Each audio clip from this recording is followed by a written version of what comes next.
Hi everyone, Deborah L. Butterfield here, the motivational editor. I got to thinking recently, been working on my goals and trying to figure out how I can be more motivated to reach those goals. So I decided to reread a book that I read, I guess it's been almost 2 years ago now, but the title of that book is Making Your Mind Magnificent, the author Stephen Campbell. The book really, it's amazing. It's all about how the brain works and how we can work with the way our brain works to make it a partner with us in reaching our goals. Now, as writers, I am very familiar with the put your butt in the seat and just write. The problem with that is that it's what Campbell calls restrictive motivation. We all have those moments when it's okay, we want to sit down and write, but we just are struggling with it, and we think that discipline is all we need, or motivation is all we need. And the problem is that when we decide that, suddenly we think of 100 other things that need to be done. Oh, like I need to go to the grocery store, or I need to send out emails, I need to work on my marketing. Whatever the case may be, you're thinking of a whole bunch of other things that need to be done that keep you from putting yourself in that chair and writing. So let's take a look at what motivation really is. And I want to read a quote from Campbell's book, Making Your Mind Magnificent, because it makes things so much more clear, and it's much easier to read this from the book, this paragraph, than to try to state it in my own words. So Campbell says, first, let's clarify what motivation is not. It is not some mysterious energy that is aroused after hearing a motivational speaker or reading an inspiring article in a magazine. Clue one for me was, wow, okay. To me, that's what motivation was. And now I'm learning that that's what it isn't, okay? Motivation comes from the word motive, which is simply whatever causes a person to act in a certain way or do a certain thing.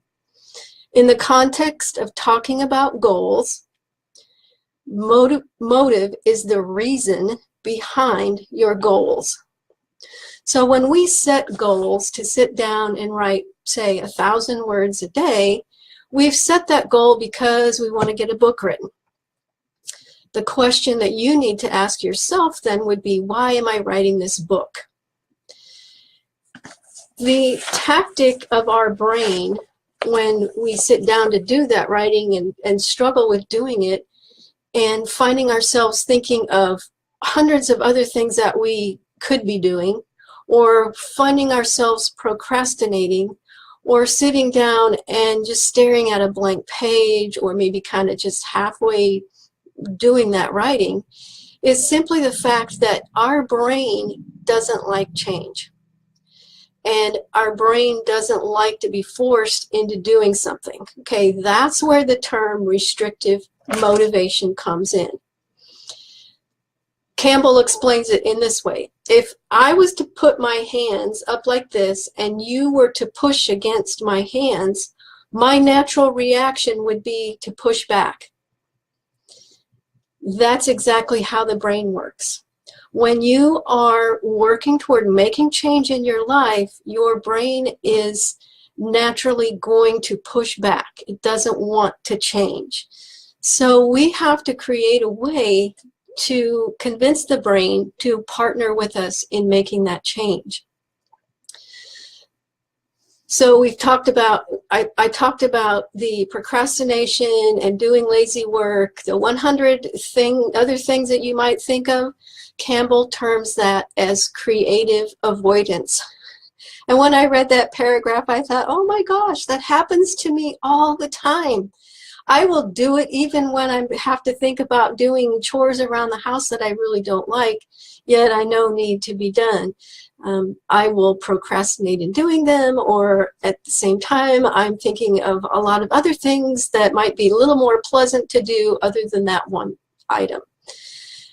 The key to all of this is how we are saying these things to ourselves. If you are saying to yourself, I must sit down and write 1,000 words a day, you are using restrictive motivation. You are using terms that communicate a force, being forced. I have to do this. I should do this. I need to do this. I must do this. All those terms, that terminology falls into the category of restrictive motivation.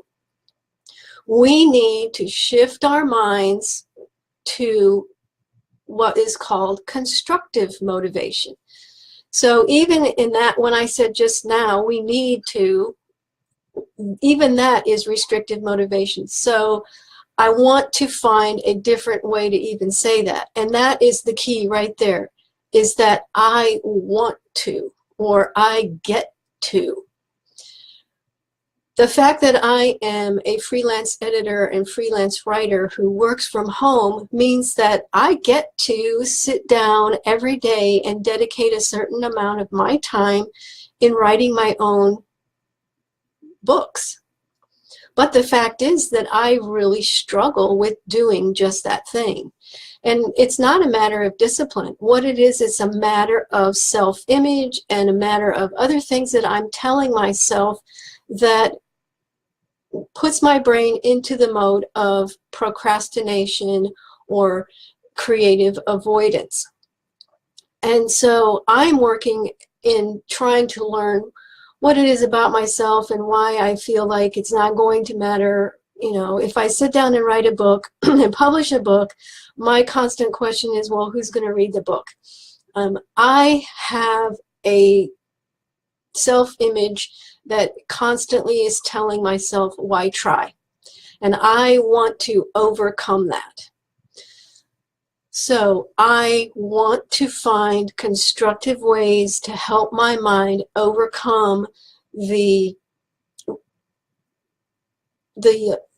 change. I want to find a way to bring my mind into line with my goals of writing books and teaching others how to get published. This is called constructive motivation. When you are talking to yourself, watch what you're saying. Avoid the verbs I need to, I should, I have to, I must, and change what you're telling yourself to I want to, I get to, or I'm excited to sit down and write every day, or I'm so excited and really looking forward to sitting down every Saturday and working on my book. Suddenly now you will find your brain begin to function in a way that helps you to meet that goal and helps you to find the way to actually make it happen. So, in conclusion, stop and think about what you're telling yourself. Are you trying to motivate yourself and discipline yourself to write by using restrictive motivation, or are you going to learn a paradigm shift and start using constructive motivation by saying, I want to and I get to? That's all for today. If you have a comment, a question, leave them below in the thread. I'll be happy to answer those, and look forward to more of these conversations about making our mind our motivator and making our brain work, helping our brain to work with us instead of against us. In the meantime, if you're curious, I do have a post on my blog about using mind principles to help us meet our goals. And you might also consider actually looking into Stephen Campbell's book, Making Your Mind Magnificent. It's an amazing read. It's very interesting, very lighthearted. He has a wonderful voice.